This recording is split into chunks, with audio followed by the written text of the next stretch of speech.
పరుగు పండ్లు అంటారు కదా, ఆ పండ్ల కోసం అయితే ఒక వారం క్రితం ముందైతే వచ్చాము. అప్పుడు వస్తే ముట్టుకు ద్వారకాయలు, అన్ని ద్వారకాయలు అయితే ఉన్నాయి.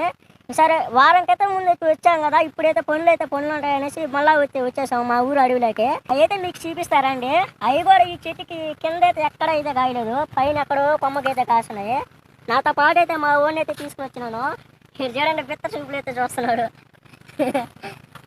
రారమ్మ సార్ కాయలు పోయి వచ్చే ఊరి దగ్గర అయితే నేను ఇప్పుడైతే లాగిపిస్తా ఉన్నాను కొమ్మని. ఈ చాలా అంటే చాలా జాగ్రత్తగా అయితే కోసుకోవాలి, ఎందుకంటే ఈ ముళ్ళు గుచ్చుకున్నాయంటే అసలు వదలవు, అంత స్ట్రాంగ్ ఉంటాయి. పచ్చికాయలు అయితే ఈ విధంగా అయితే ఉంటాయి.